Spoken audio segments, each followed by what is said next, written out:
Meus amados irmãos, quero cumprimentá-los com a paz do Senhor Jesus. Aqui estamos para juntos meditarmos, não é? Nesta que é a lição de número 8, que será abordada no próximo domingo, dia 23 de fevereiro deste ano, que é o ano de 2020. Então nós estaremos aqui por alguns instantes estudando esta temática proposta em nossa lição. O tema da nossa lição é o início da civilização humana. O início da civilização humana. O texto áureo está em Gênesis, capítulo 4, versículo 17, que diz assim: E conheceu Caim a sua mulher, e ela concebeu e teve a Enoque. E ele edificou uma cidade e chamou o nome da cidade pelo nome de seu filho Enoque. Gênesis capítulo 4, versículo de número 17. Também temos a nossa verdade prática. Uma das missões do ser humano é povoar a terra, dominar os segredos da criação divina e fundar uma sociedade que venha a glorificar o nome de Deus. Também temos a nossa leitura bíblica em classe, que está em Gênesis, capítulo 4, versículo 1 ao versículo de número 16. O nosso objetivo geral é esclarecer que Deus intervém na civilização humana.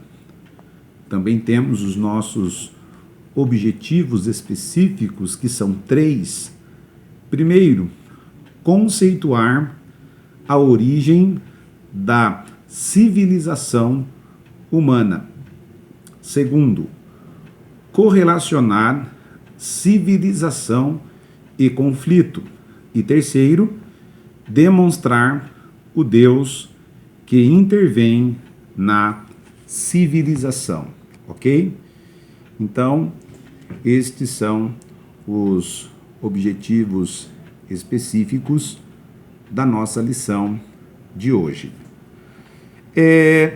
Olhando aqui para a introdução proposta aqui pelo nosso comentarista, eu chamo a atenção para 3 observações importantes que ele faz na introdução. Primeiro, ele diz: estudaremos a origem da civilização humana, ok? Nós iremos estudar a origem da civilização humana. É certo que dentro do contexto filosófico, histórico, sociológico, existem inúmeras interpretações a respeito da origem da civilização humana. Todavia, a nossa proposta aqui, em nossa lição, é fazer uma consideração puramente bíblica e que para nós cristãos se constitui na verdade absoluta. Então nós temos aqui, dentro desta lição, uma análise proposta sobre o capítulo 4 de Gênesis, que faz uma referência extremamente relevante sobre o que cremos a respeito da origem da civilização humana. Ok, meus irmãos? Então, este é o nosso foco nesta lição: considerar a origem da civilização humana dentro da perspectiva bíblica. Uma outra coisa que o autor coloca para nós aqui, que o comentarista coloca para nós aqui na introdução, é a seguinte: em seguida, veremos por que a civilização é marcada por tantos conflitos, dissoluções e violência. Então, quando nós olhamos para a civilização em seu contexto histórico, nós conseguimos perceber que existem conflitos, dissoluções e violências, não é? Existe, dentro do contexto histórico, estas circunstâncias que causam desconforto para a convivência humana, a saber, conflitos, dissoluções e violência. Nós iremos fazer uma análise do porquê que a história da civilização é marcada por estas circunstâncias. Ainda dentro da introdução, o autor nos diz o seguinte: concluindo a nossa aula, mostraremos que somente o Evangelho de Cristo pode redimir a civilização atual. Então, o autor propõe para nós que o Evangelho, com sua relevância ética, não é? Nós temos dentro da Sagrada Escritura, dentro dos Evangelhos, a saber ali em Mateus, capítulos 5, 6 e 7, o chamado Sermão do Monte, Sermão da Montanha, e aí ali nós temos princípios da ética do reino, ou a descrição da ética do reino, que eu acredito que se a sociedade viver esta perspectiva ética a respeito do reino, a nossa sociedade, a nossa civilização, com certeza tem somente a ganhar, ok? Então são estas as considerações que faço aqui em nossa introdução. Não se esqueçam que o nosso discurso aqui sobre civilização tem como fundamentação a Sagrada Escritura, ok? A Sagrada Escritura em Gênesis, no seu capítulo de número 4, ok? Gênesis, capítulo de número 4. Observando sempre que um dos pontos importantes da reforma protestante do século XVI, né? Século XVI é somente as Escrituras, ou as Escrituras como fundamentação de todas as perspectivas doutrinárias cristãs, ok? No nosso primeiro ponto, primeiro tópico, melhor dizendo, nós temos o seguinte: a origem da civilização humana. A origem da civilização humana. E o autor coloca aqui, no 1.1, não é? Definindo a civilização. Então o autor aqui ele propõe para nós uma definição sobre o conceito de civilização. E ele nos traz a seguinte definição: civilização é o conjunto de aspectos peculiares à vida intelectual, artística, moral e material de uma época, de uma região, de um país ou de uma sociedade, ok? Então nós precisamos gravar isso na nossa mente de uma forma, e dá para a gente gravar isso de uma forma bem simples. Você tem a sociedade, e esta sociedade ela possui em si, não é, aspectos peculiares à vida, aspectos como intelectual, artístico, moral, material. Temos também, não é citado aqui no nosso conceito de definição sobre civilização, aspectos políticos, não é? Temos também aspectos econômicos, aspectos religiosos, ok?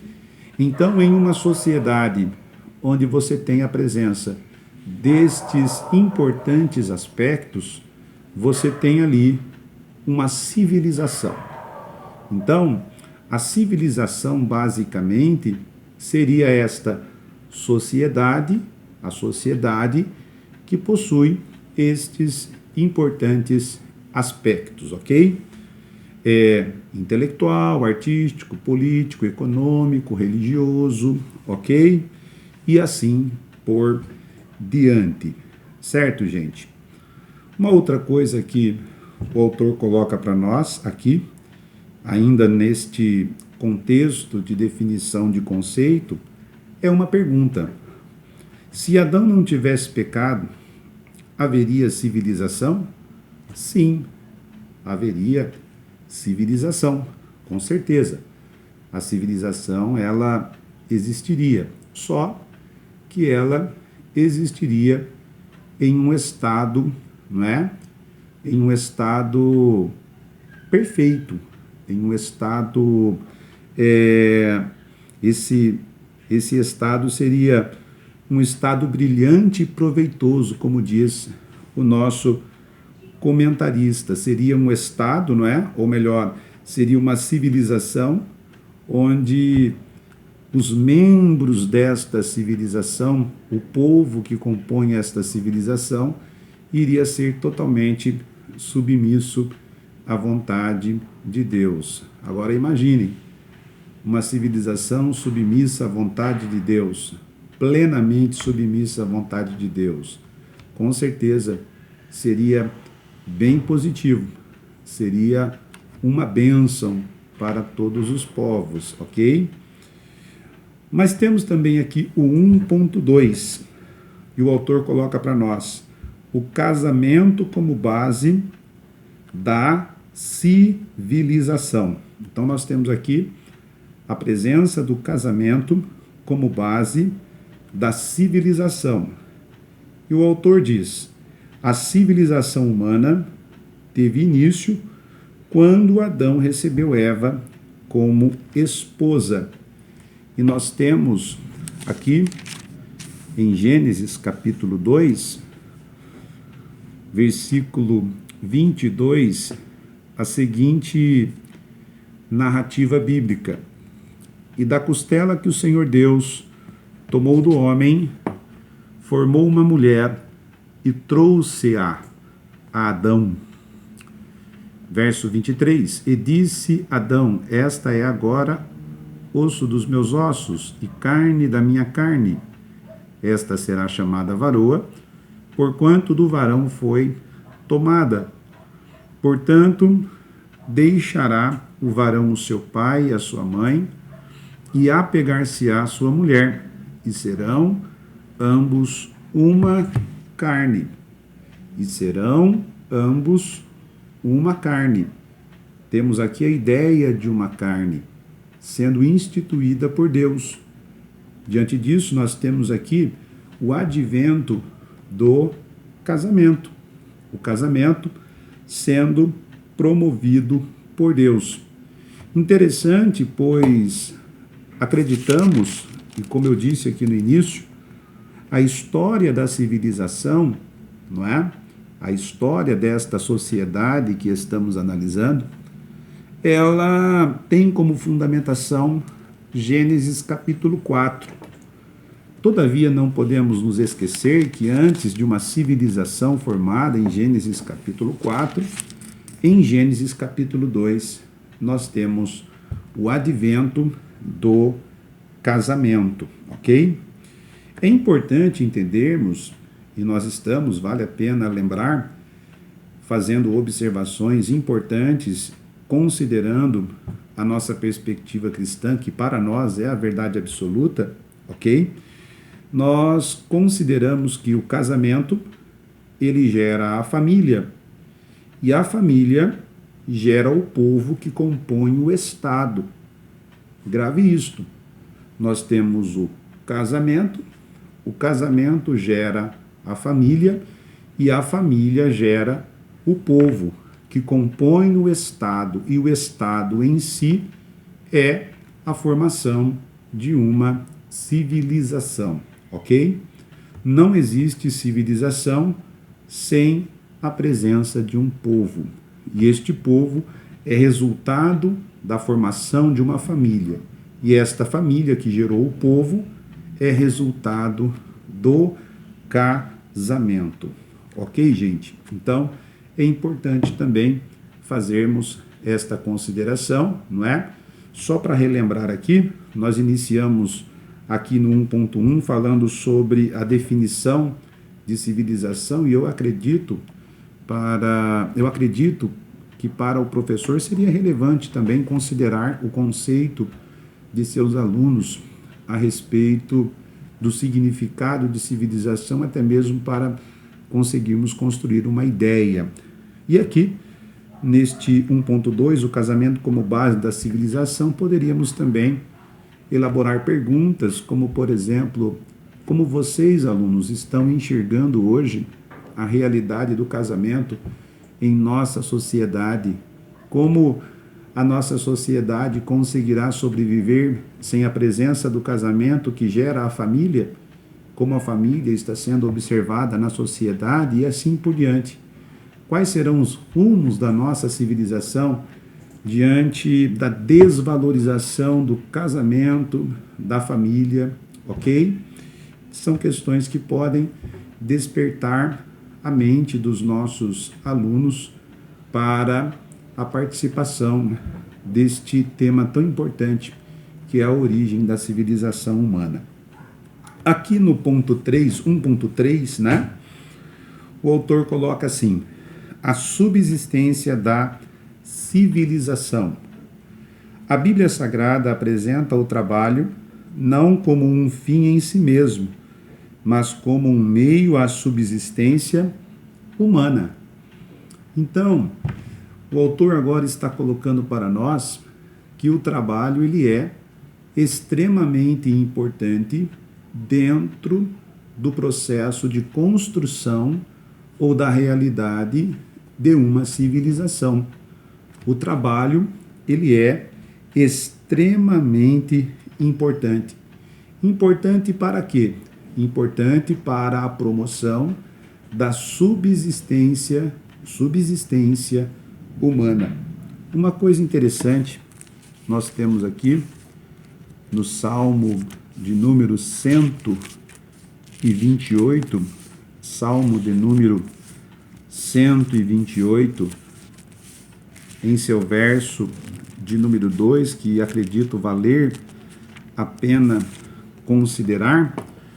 O salmista diz aqui, Salmo 128, verso 2: pois comerás do trabalho das tuas mãos, feliz serás e te irá bem, né? Olha só, pois comerás do trabalho das tuas mãos, pois comerás. Olha só o que o texto está dizendo, né? Pois comerás.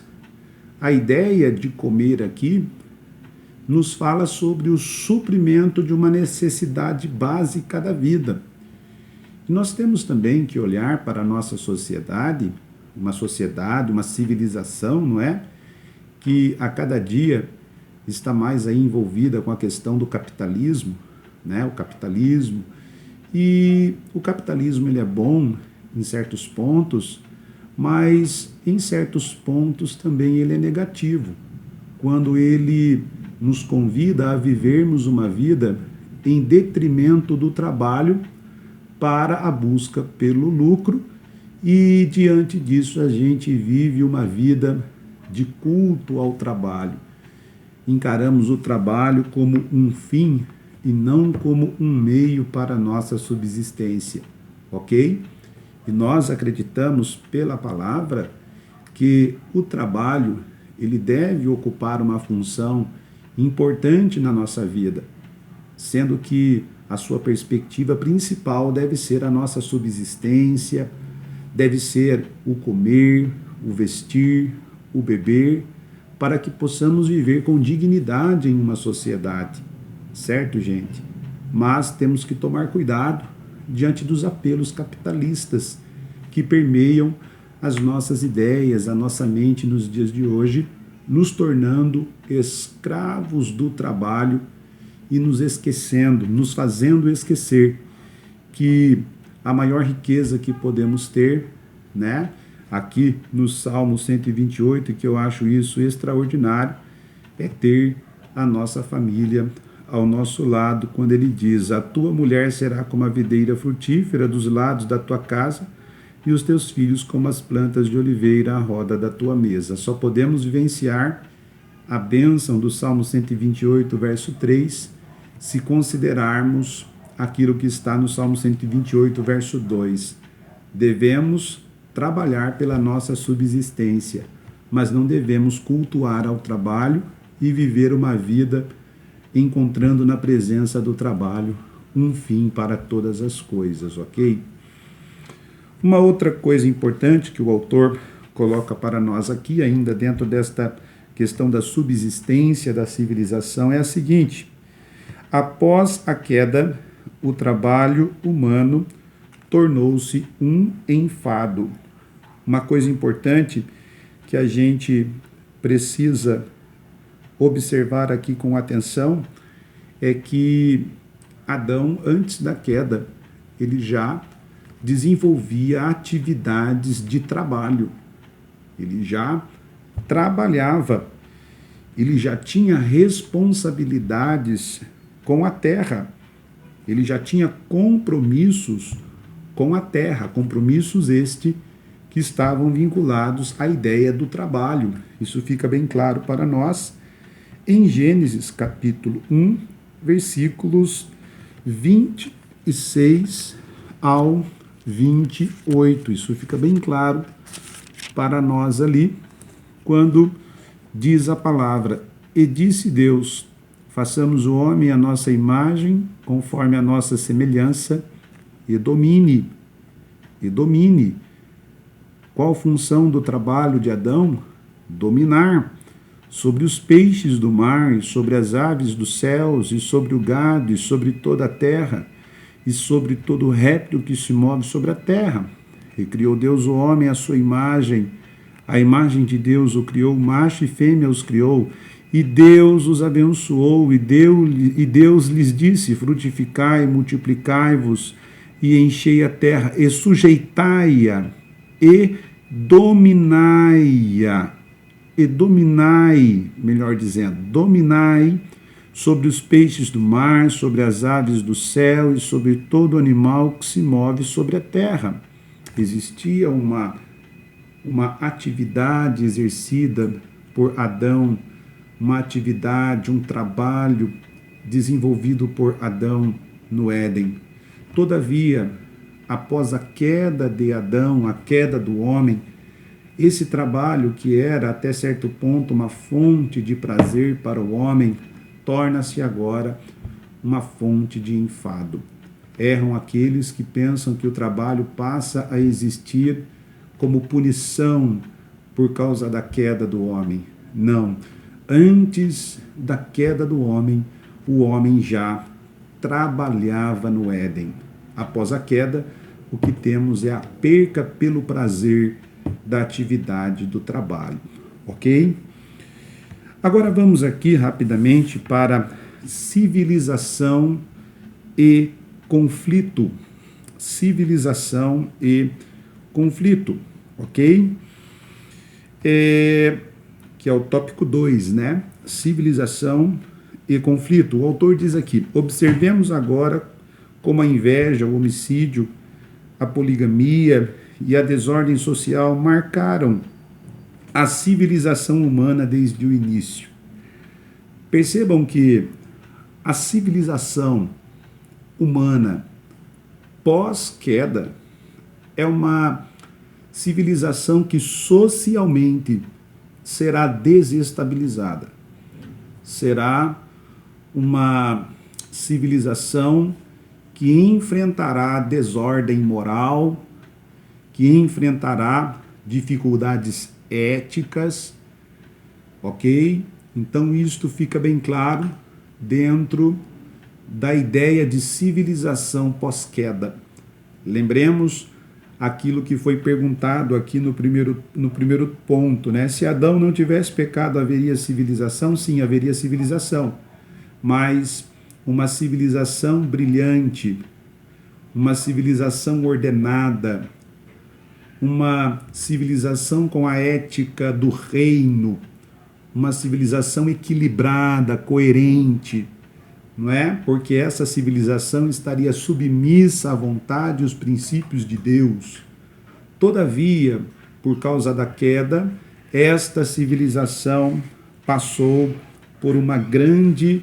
passou a experimentar a desordem social. E aí nós temos aqui no ponto 2, né? Ponto 2.1, Caim e Abel.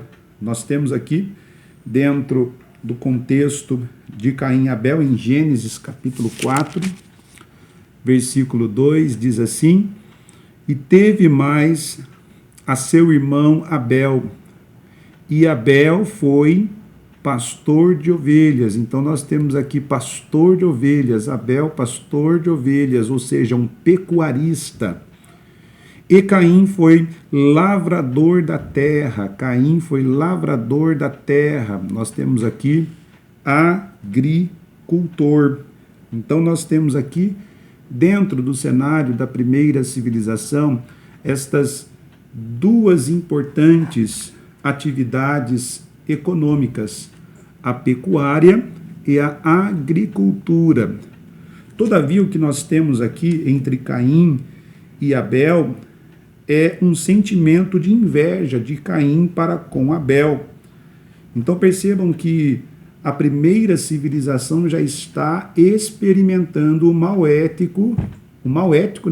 moral da inveja, a inveja presente na moralidade desta que é a primeira civilização, não é?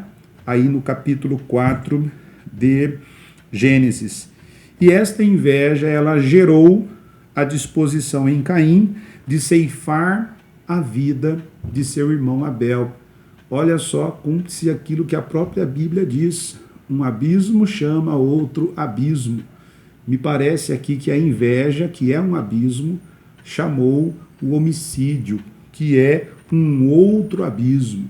Então essa civilização, por motivos da queda do homem, experimentará uma desordem social muito forte. Mais à frente, aqui dentro do contexto agora do 2.2, a cidade de Lameque, nós iremos, não é, receber aqui, aliás, nós iremos perceber o seguinte, não é?